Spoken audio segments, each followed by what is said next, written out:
And now, from the University of Chicago Institute of Politics and CNN, The Axe Files, with your host, David Axelrod. In the pantheon of people with interesting lives, Zalmay Khalilzad would have to figure on that list. Born in Afghanistan, he became one of America's leading diplomats in Afghanistan, in Iraq, as UN ambassador at a very freighted time in our history.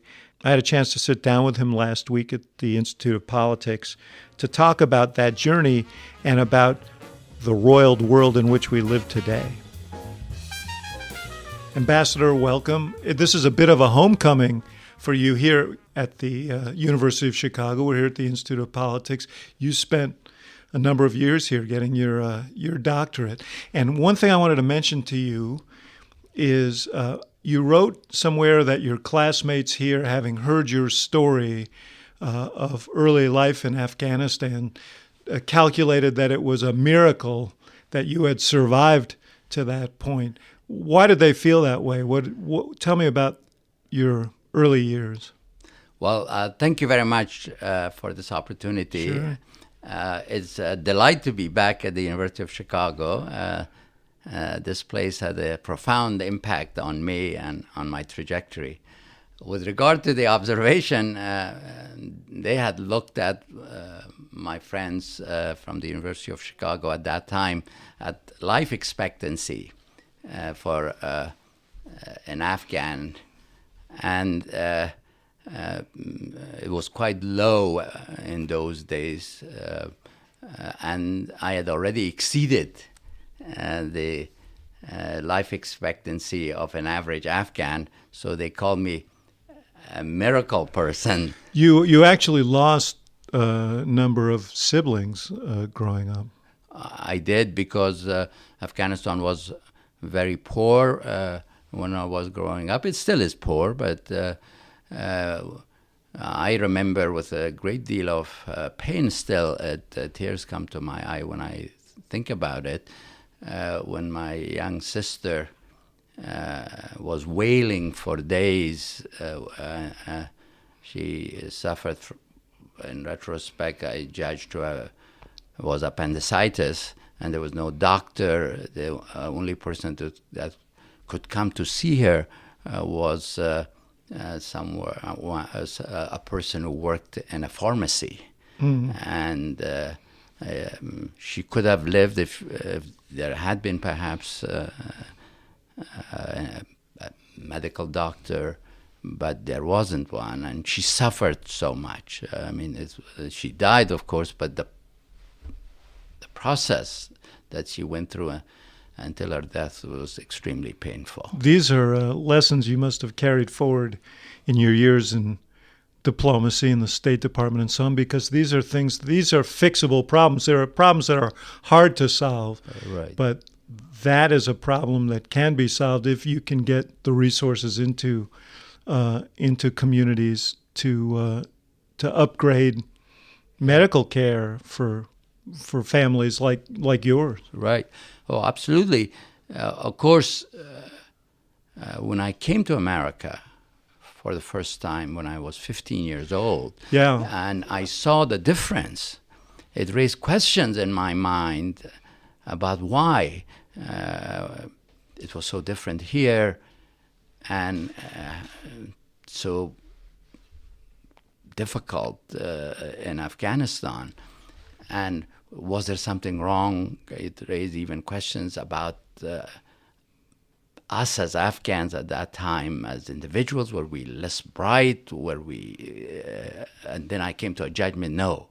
When I went to classes here, in high school in California, and then it raised questions about political organization. Maybe I thought the systems made a big difference, and societies, how societies were organized, civil society, and all of that experiences impacted me when I had the great honor of representing the United States and helping places like Afghanistan to do better in terms of providing the kind of services, opportunities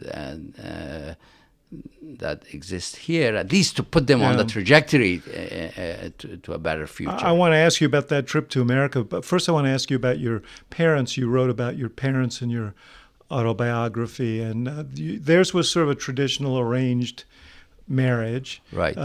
And your mom was a child. Right.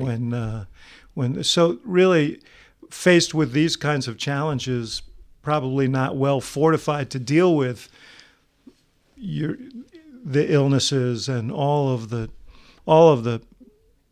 difficulties that your family faced. Yeah. Well, how old were your folks when they got married? Well, my mother was 13, and my father was 6 years older than her. And my mother had her first child within a year. She had 13 children. Oh, my. 6 did not survive. Most of the 6 died before they were 5. I was, for a while, the only boy. And I have a hole in... I see. And that would... let me stipulate for our podcast listeners that the ambassador has a hole in his earlobe. Earlobe. And there was a ring put in there because they believe traditionally that by putting a ring and dedicating me to one of the saints that they believed in, I would have better prospects of living a longer life. Because 2 other boys before me that my parents had, both had died. Mm-hmm.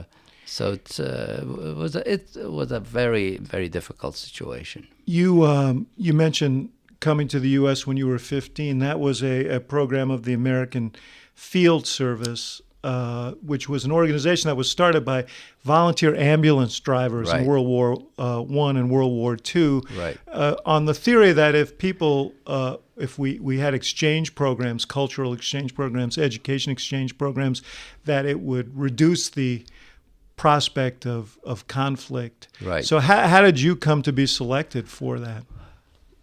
Well, I was a good student. I was number 1 in terms of my grade average in my class as a sophomore. And when I was a junior from the high schools in Kabul, the capital of Afghanistan, the top 3 students from the big high schools were candidates automatically for getting an AFS scholarship. And then one went through an interview program. There was written exams and an interview program. And I was told that I was one of those selected. And were you, did you spoke English at the time? Very little. I did. And part of the oral examination was to determine your English language abilities, and I had enough that they thought I could. And you wanted to go? I very much so. I didn't know a lot about America except what I heard on the radio and the news that we didn't have a TV at that time. This is 1966-67 period. And about the movies, those were the 2 means by which I knew something about America. Mm-hmm. Did you have a sense that there was something better, something different, something that could expand your horizons there? Oh, definitely, and that also this is something glamorous, something that kind of the image of Hollywood. These movies. I was an addict of going to movie theaters. We had one in Mazar Sharif in the north, and in Kabul, several of them. And so I was very excited. I had lived most of my earlier period in the smaller town in the north of Afghanistan. Then I just come to Kabul a year earlier, and now to And where did you go in California? I went to a small place in San Joaquin Valley near Modesto, the Gallo wine area, called Ceres. And I lived with a great family, the Aprs, and they adopted me as one of their kids. I called the mother, mom, and the father, dad, and I had two boys, brothers, that I lived with them. They had a daughter who had married by the time I made it to Ceres. And you were there for a year. I was there for a year. And how did you feel going back? How did you orient yourself to returning to Afghanistan, having had that experience? It was with mixed emotions. I had developed strong bonds and relationships. I had a girlfriend. Normal. The hardest part.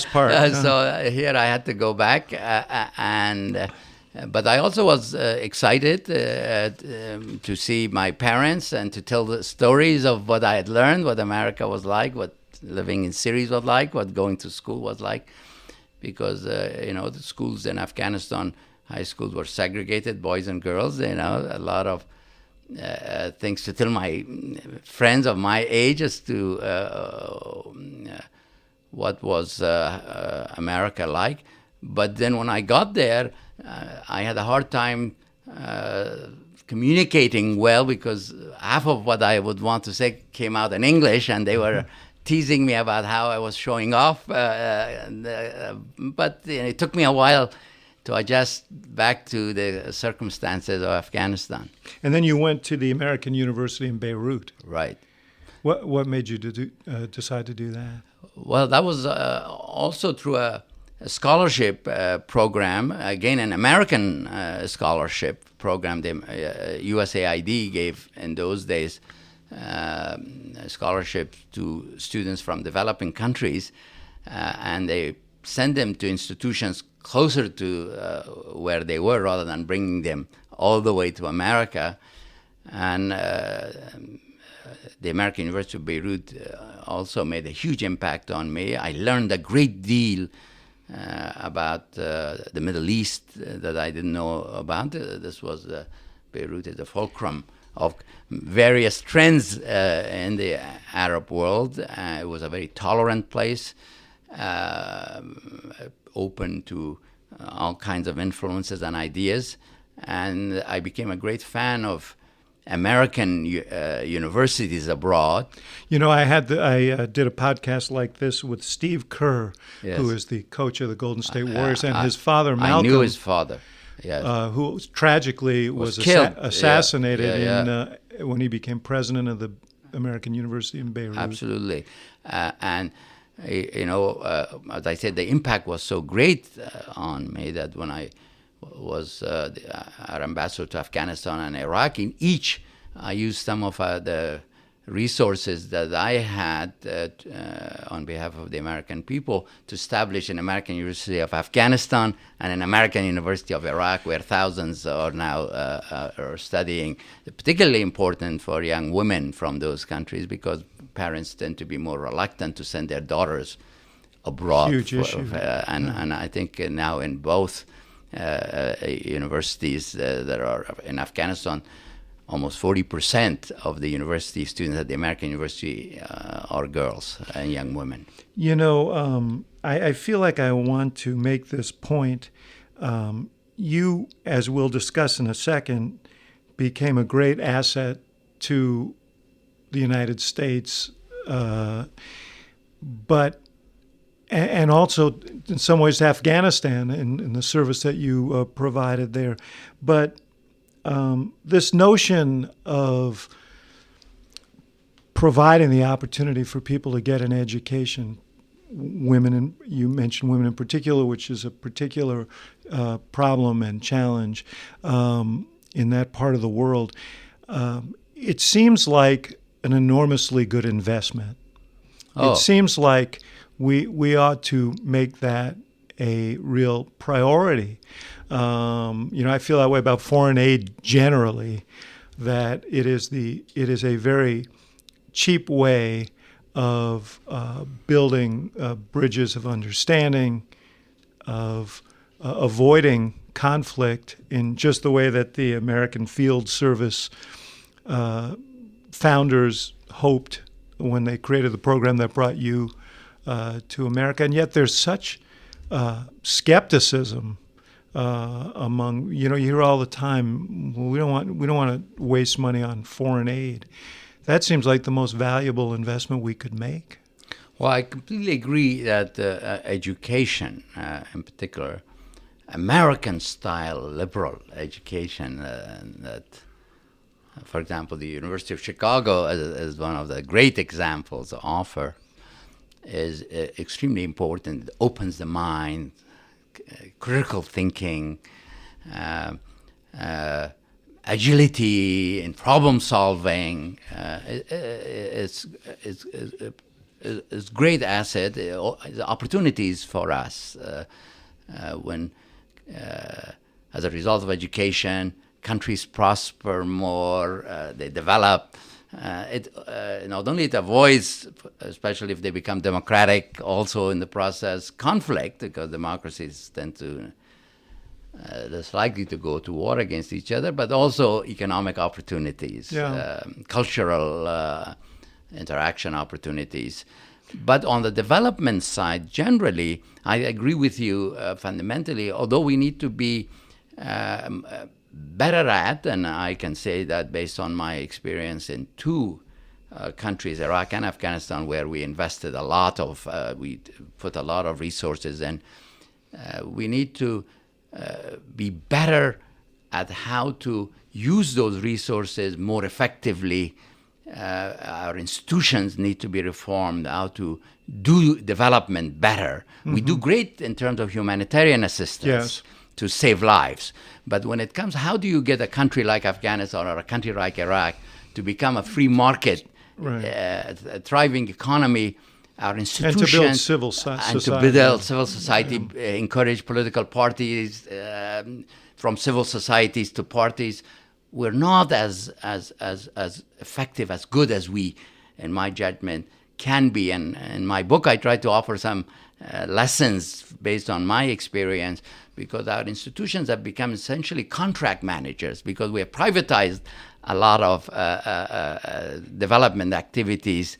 But we don't have a good theory of what needs to happen first in order for a country or a society to become successful economically, what happens second, what happens third.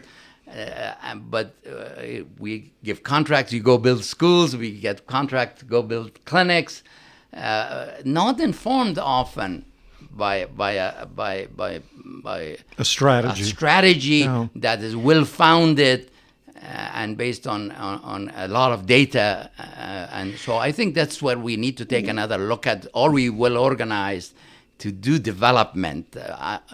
And we must, and we should, in my view, but that's what is needed. Yeah, I don't want to lose the thread of your story, but implicit in your answer is that we have a big investment in promoting democracy. I know that's something that you believe.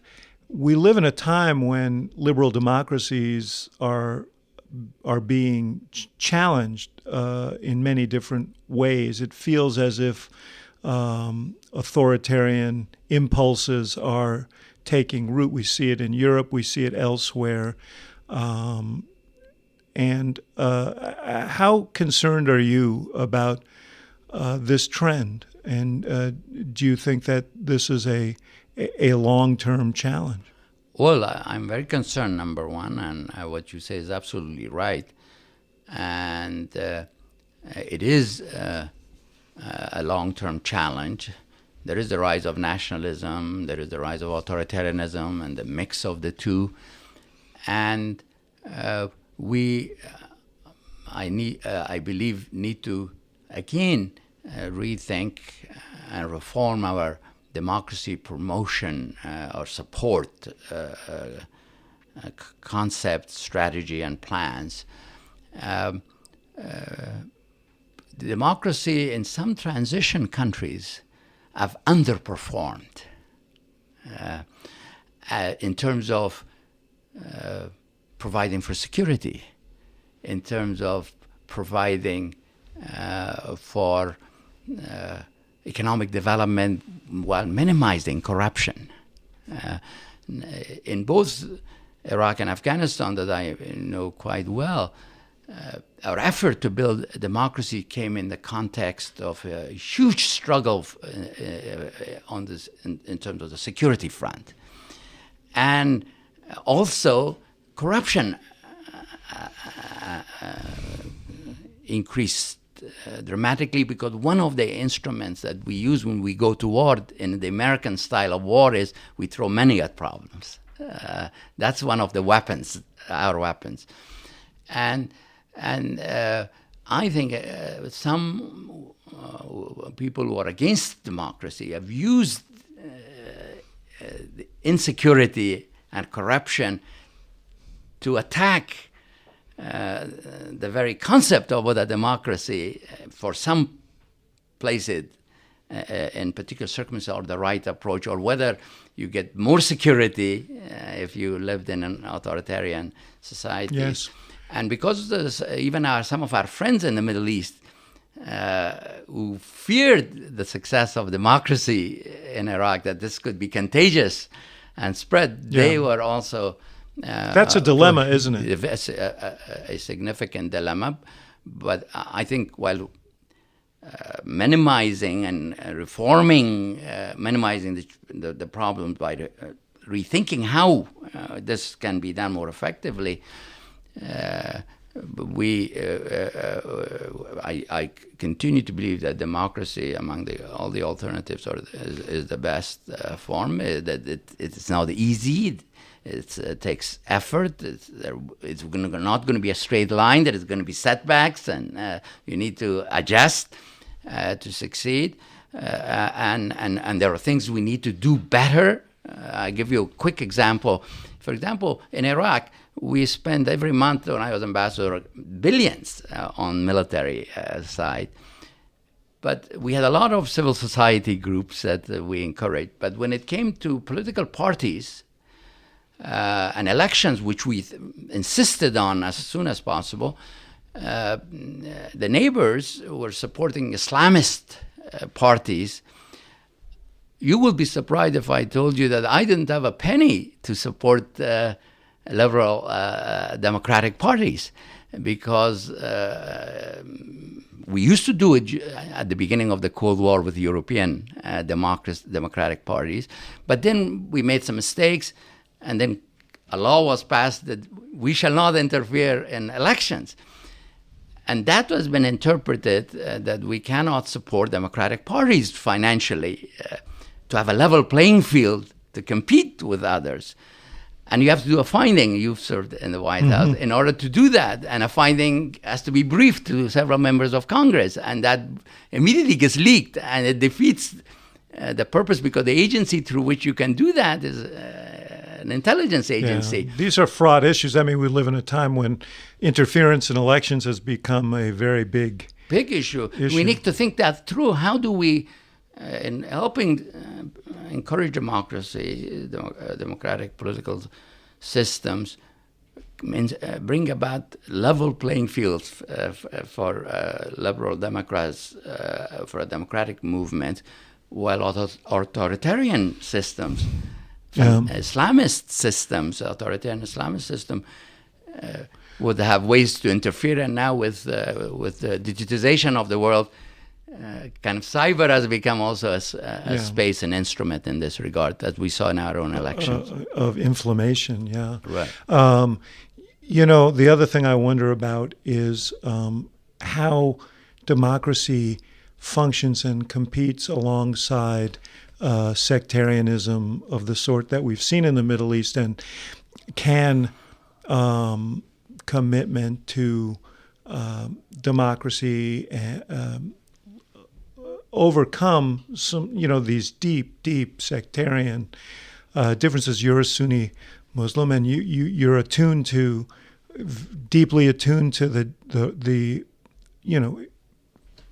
enormous hostilities in that region between Sunni and Shia in Iraq, Kurds and the Turks.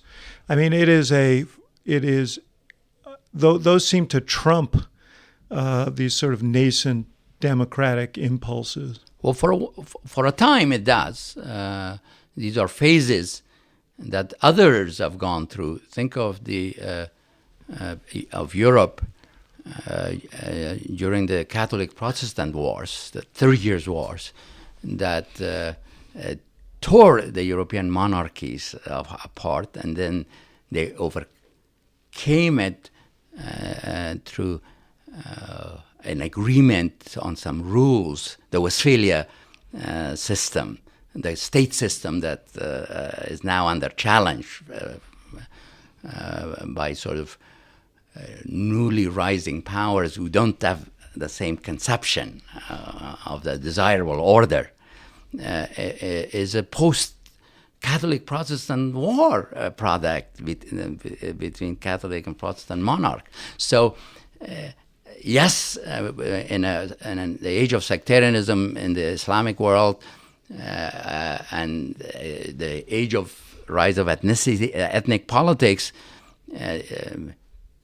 promoting and building a democratic order even by local Democrats face greater challenges that if those were not as powerful as they are at the present time. But history would tell us that even those can be overcome over time, that you have to persist. And I believe that I'm a strong believer, as given my own background, that no religion, no ethnic group, no race is destined not to become democratic for those reasons. And so therefore it's the kind of where you are in the evolution in terms of all the other issues, and are you being, who's being helped. Even sectarianism, while it's a force, it is being fanned as part of geopolitical rivalries. Right. That's an instrument that Iran... There are tools to fan it now, as you point out, that are much more powerful than we've seen in the past because of technology, because of social media and so on. That raises a new challenge in this. And a new opportunity. And we need to adjust to both. And I think we face challenges at home from these changes in technology. Question. Famously, as you say. And and technology offers digital technology opportunity for inclusive economic development, for helping millions of poor who are not part of the formal economy in the world. But yet, who owns the data? Even in those countries, how could the people who produce the data should benefit from it? Mm-hmm. These are huge issues. Welcome here. to the 21st century. Yes. Yeah.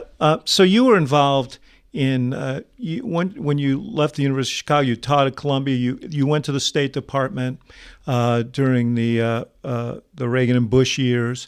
You were involved in two of the most hotly debated decisions of the 80s and the 2000s. So the first was to secretly arm the Mujahideen resistance to the Soviets in Afghanistan, and that became controversial because that became the roots of what would be the reactionary forces that we ended up having to contend with there.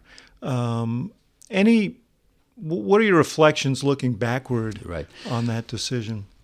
Well, I think when the Soviets invaded Afghanistan, I was actually still at the University of Chicago when it happened on my way to Columbia.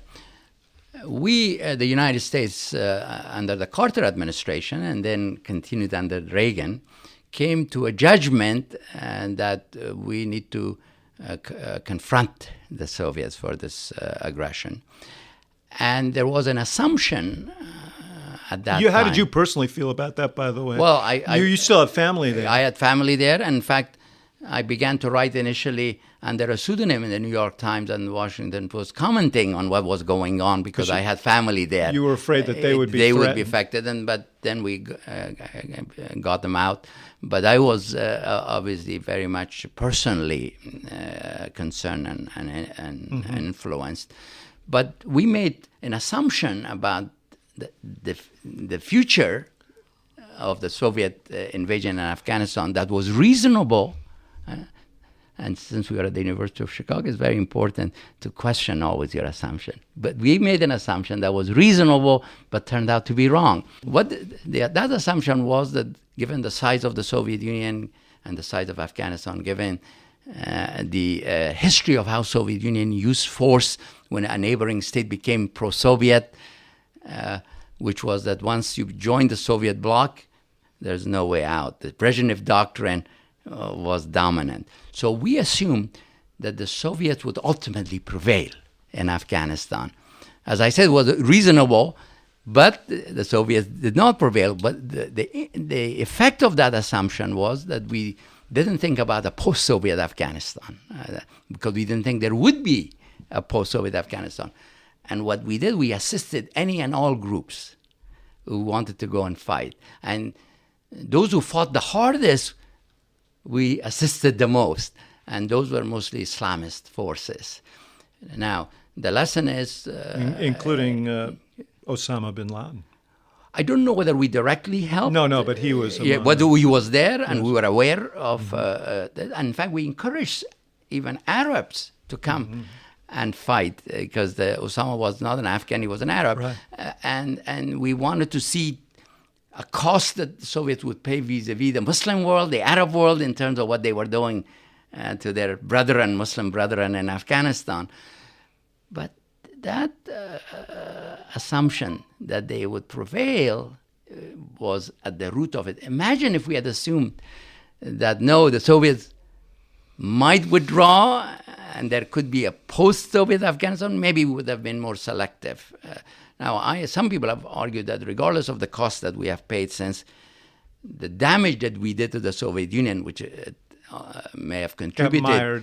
mired there and may have contributed to the destruction of the Soviet Union, maybe would have been worth it still. I am of the view that... and I argued, actually, I don't want to kind of praise my own record on this when I was there in the government. And this included some of our most brilliant Sovietologists that assumed that. And people like Zbigniew Brzezinski, God bless him, who said, Zal, don't waste your time about the post-Soviet Afghanistan. There would be no post-Soviet Afghanistan because of the experience of Poland and other places. That why are we assuming that the Soviets would inevitably prevail? So that's a lesson that I take away, that always question your assumptions, prepare for alternatives. Plans, when they meet reality, don't work. Others are not billiard ball, they are human beings, institutions. They can adjust, they can change. So the complexity is what I take away from that experience. The second big decision was you were in the Bush administration during the decision to invade Iraq. I read, I did a podcast, a TV show, one of my TV shows with Condoleezza Rice, who is a friend of yours.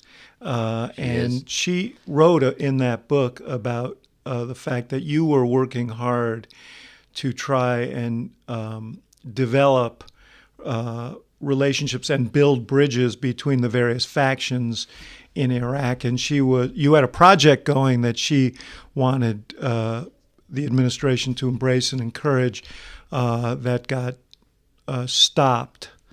I raise that as a prelude to this question.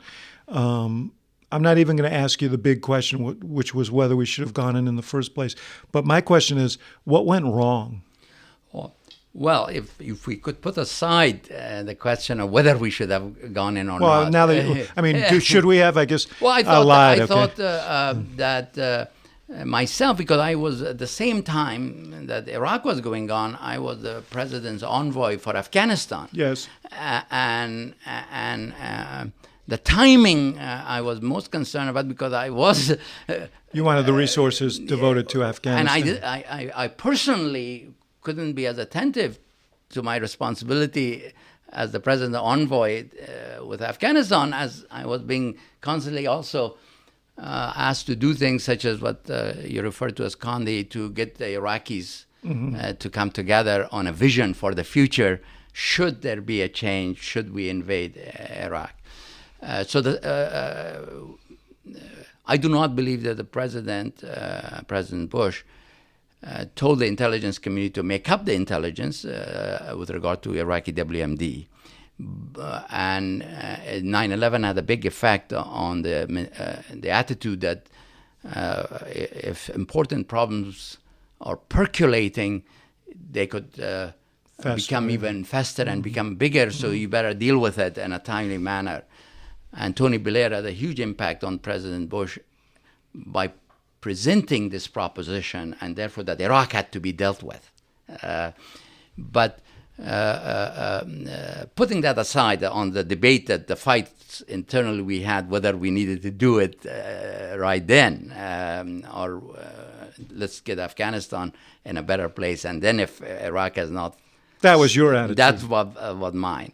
But that the big mistake that we made in Iraq, in my view, was what we did after the invasion. We had a plan. I mean, a lot of people say there was no plan for what to do afterwards. Wrong. There was a plan. The mistake was we abandoned the plan and went in a different direction. And to this day, it's not clear why that happened, in which meeting that was decided, who was advocating for it, and where were the principals advising the president. So just elaborate a little bit on what the two divergent paths were. One path was that as soon as we go, as in Afghanistan, we would, based on what the work I had done, and based on my experience in putting a government together in Afghanistan after we went there, that we would do that we would put a Iraqi government, we'll keep the Iraqi army, reform it, and they will manage security, the Iraqi army, and this Iraqi government, with our help, will take responsibility. But instead, the army was dispatched. Yeah, the army was disbanded. We declared ourselves as the occupying power. We appoint someone from Washington to go run Iraq. And Paul Bremer. Paul Bremer. And he makes these decisions. And if you ask Secretary Powell, Secretary Rice, National Security Advisor at that time, and you ask the Vice President, you ask Secretary of Defense Rumsfeld, with all of whom I've spoke with for my book, The Envoy, as to in what meeting was this discussed to dissolve the army, and what were the pros and cons that were being debated. No one recalls it. That's astonishing. I have concluded that they did not serve the country well by not having a serious multi-meetings, not one, as to deliberate on this. We had deliberated for months before with briefings that you've been in government. Yes. The Pentagon is one thing that it's good at, among they other have a lot of meetings. A lot of meetings, a lot of slides. Yes. So therefore, all of that was done, and boom, you're putting all of that aside, dissolve the army, get 500,000 people who know how to use arms. You don't even pay their salaries. They are people they have respect in their communities. They are important people, and all of a sudden, they can't support their families. They can't feed them. They've lost their position in society. And on top of that, you do it as if we were in Nazi Germany. We do a deep debatification, affecting another several 100,000 people negatively. So we create circumstances for a huge problem that we have been Is it your sense dealing that Bremer made these decisions on his own? Well, that's what the president said when he was asked, President Bush, as to what happened. He said the plan was to keep the Iraqi army. Then he was asked, then what happened? He said, well, I don't know, ask Steve Hadley. I mean, that's what was his national security advisor. No, I have great respect for President Bush. He honored me with the opportunities he gave me, and he's a great American. But I think he wasn't served well by You were the guy on the ground. Yes, you were the guy they sent in to commune with people on the ground. Yeah. And I went inside Iraq before the invasion. The government put a lot of effort to get me safely in and out of Iraq, and almost like a James Bondy type of operation, that I would land at 4 a.m. In different places and meet with local leaders. And I made a commitment on behalf of the United States to these people that we will not govern you. This is not a colonial project. We have a limited interest that we're coming here for, which is we think Saddam Hussein has WMD, and we are afraid that he might use them. And then, after all these commitments, public commitments, I gave a speech to a group of them that the Wall Street Journal printed verbatim on its op-ed page, in which I said, we do not want to rule you. I said, let me repeat, we don't want to govern you. We want to facilitate for you to govern yourself. So did you feel personally betrayed by that decision? Oh, I was very disappointed because, and even that process of that decision, the book documents it very well, which is that Ambassador Bremer and I were both supposed to go. He was going to be a presidential envoy for making the trains run, and I was going to be the presidential envoy for getting a government organized very quickly.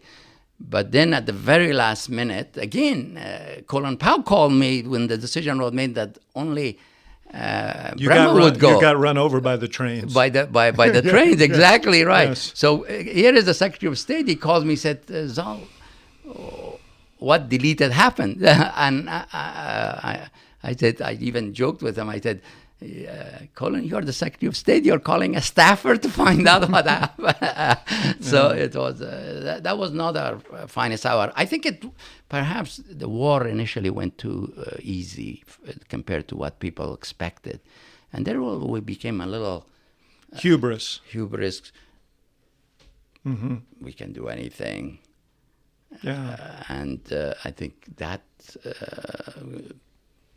diminished a sharp focus on analyzing, calculating intended consequences, unintended consequences of what you are going to do. So what do you think when you, what do you see now, all these years later, as you look at Iraq, you look at Syria, how do you assess the region?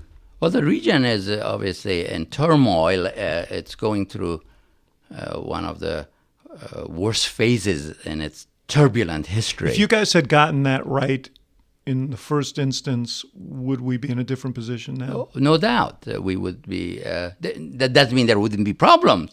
But I think an Iraq that was stable, a force for good, not a zone of contestation, which it has become between the Sunni Arab world, the Shia Iran, the Turks, and then with the opportunities that contestation and that struggle, without coming to some accommodation with each other and some rules of the game, has provided ungoverned spaces and conditions in which extremism grew.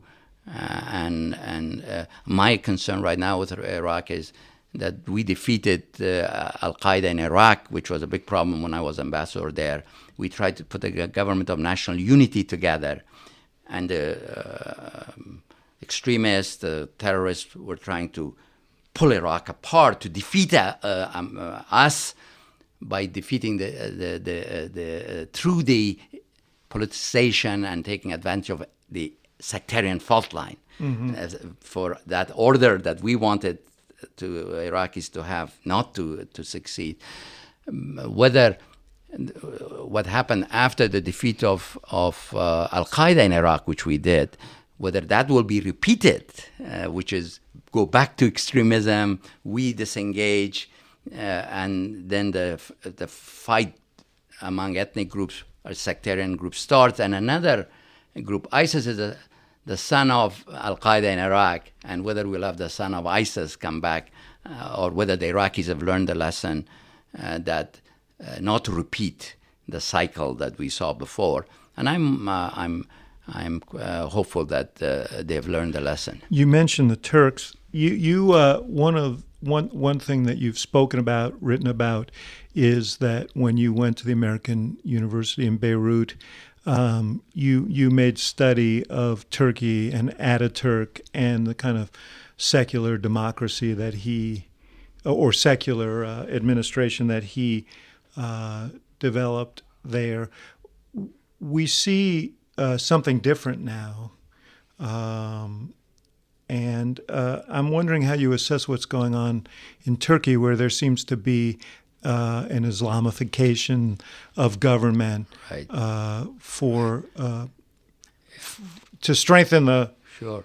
Well, in the crisis of Islamic civilization, as I call it, there is a question that Muslims in that region in particular have asked themselves, that we used to be great, we were dominant, we were successful, we were ruling parts of Europe, and now we've declined, we're not as economically successful, not as technologically, education, and so on. What happened? What went wrong, and what should be done about it? What should be done about it? The question Lenin asked,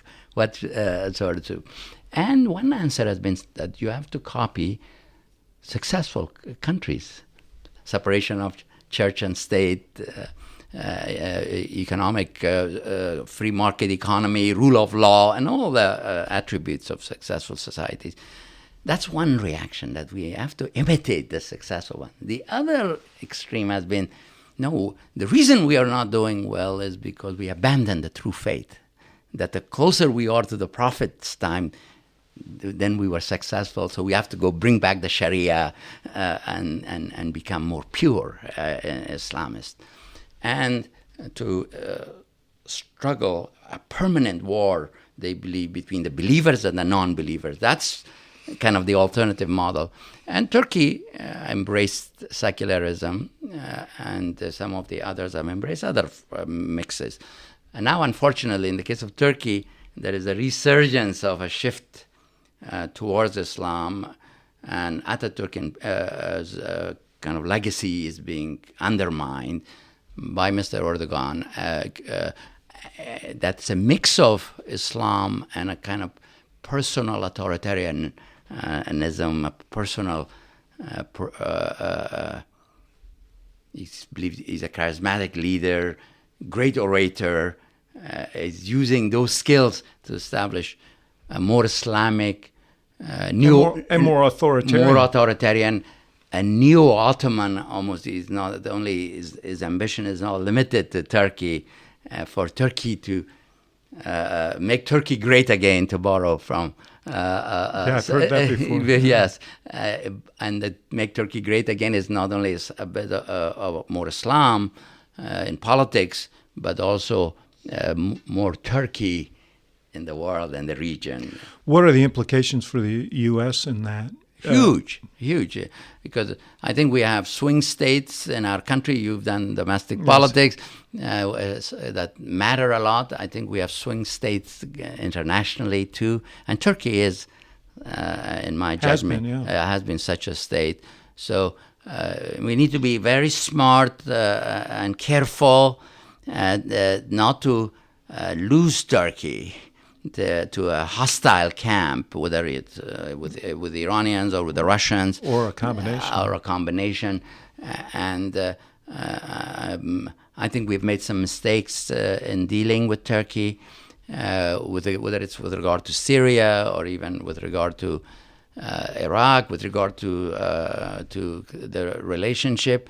We need to hedge. We need to have a complex kind of strategy. I mean, one of the complications is that we've been relying on the Kurds to help turn back the ISIS threat, and Turkey is obviously views this with suspicion. Understandably, in that regard, because the groups that we have been working with have been part of the PKK, which PKK has been a terrorist group. We regarded them as a terrorist group in Turkey. They've killed a lot of Turks.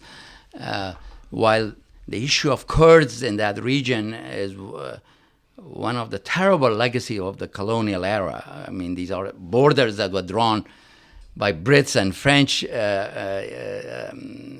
I used to tease my British counterpart in Iraq and Afghanistan that our mission has become to go around the world and fix the messes you left behind for us. But we should have pushed the Turks to come up with a better option in dealing with ISIS if the Kurds was going to be such a working with the Kurds was going to be this neuralgic or difficult for them. And when now we are where we are, we have developed a good relationship with these Kurds. Our military, especially CENTCOM, has developed kind of with the fighters a very mutually respectful and positive relationship.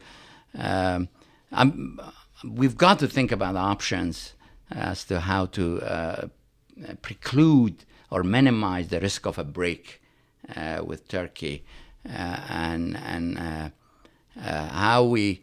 I mean, we face the same challenge with Putin. How do you, kind of in the case of Putin, avoid a war with them?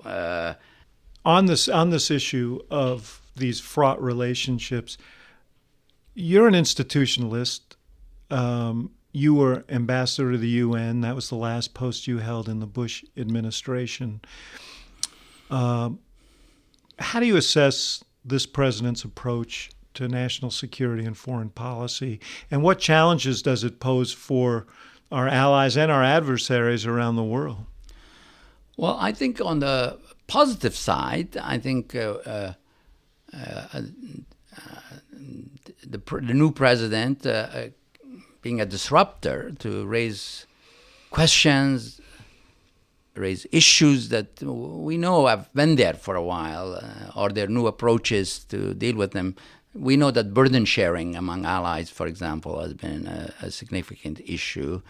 Our European allies are not doing their fair share in terms of confronting the challenges that we face, and given our own domestic needs and the challenges that we face in Asia with the rise of China, with the change in the economic balance of power and the military balance of power there, that alone with the burden sharing the way it has been, the United States, and we cannot meet our obligations over time in those theaters. So doing more burden sharing and perhaps... And there's value to disruption. To that, there's no doubt that, as you say, you're a University of Chicago man, so questioning old assumptions has its value. But disruption as a constant state... No, as a strategy, as a tactic it's good, but as kind of a long-term strategy is not.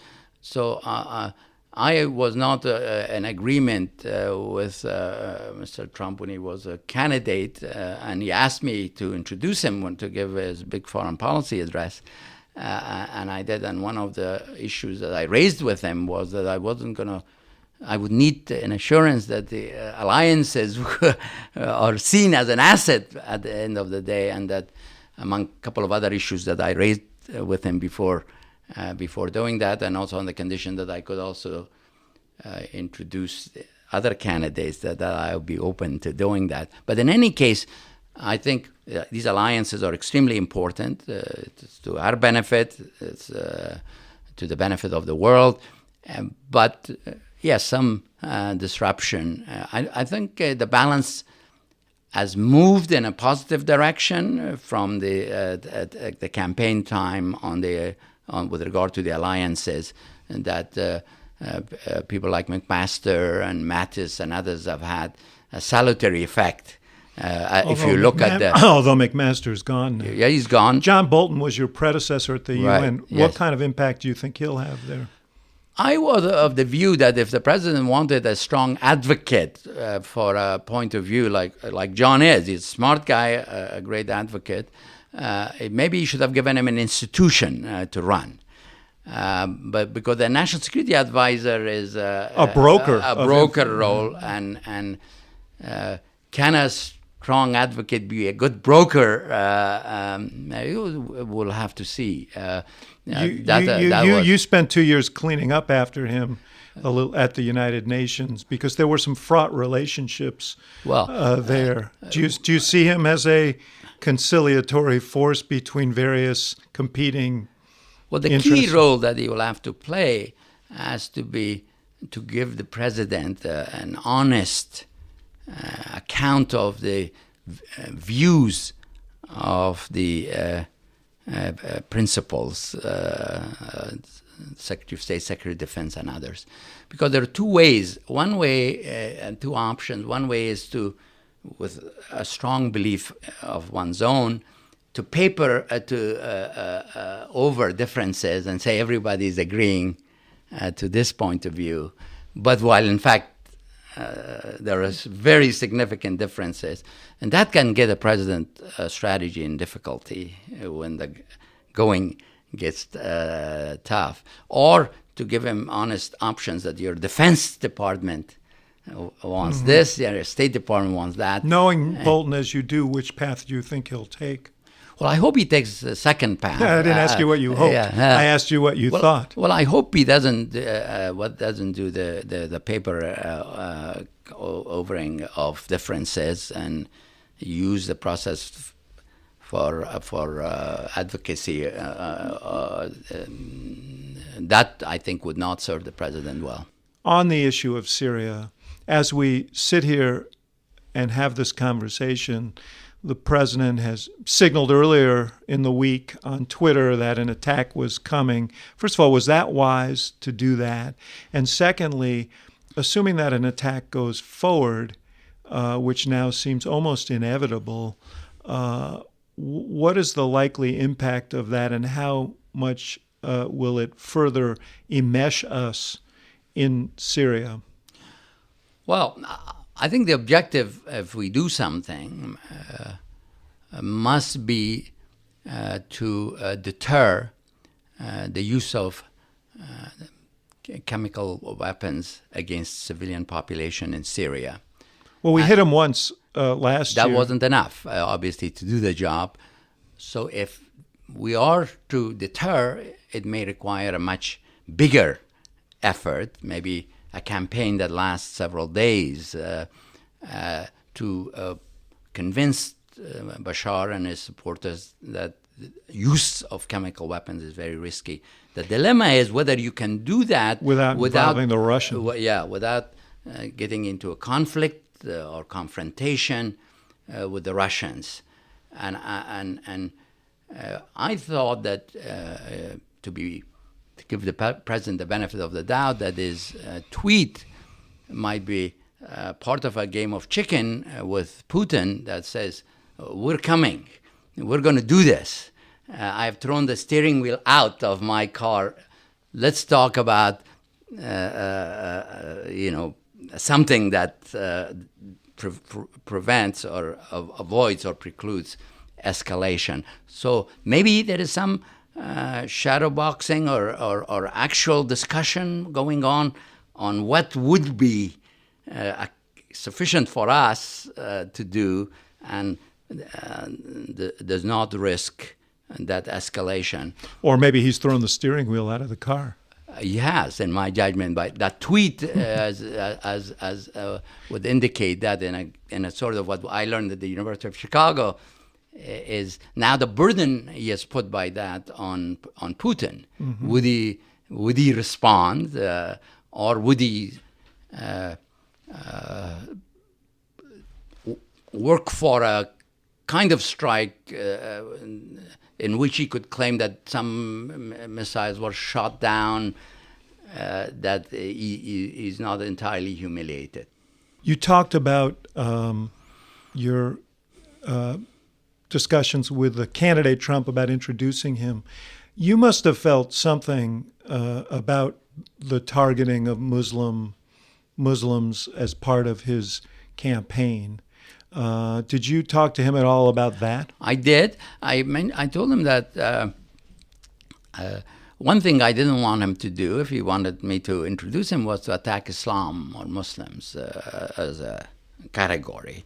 I said I don't expect Muslims or non-Muslim necessarily to be in love with Islam. It's up to each individual and their faith, and and I have no problem attacking terrorism and extremism as huge problems of the contemporary period. I have been representing us in conflict Yes. with those forces, so I appreciate that.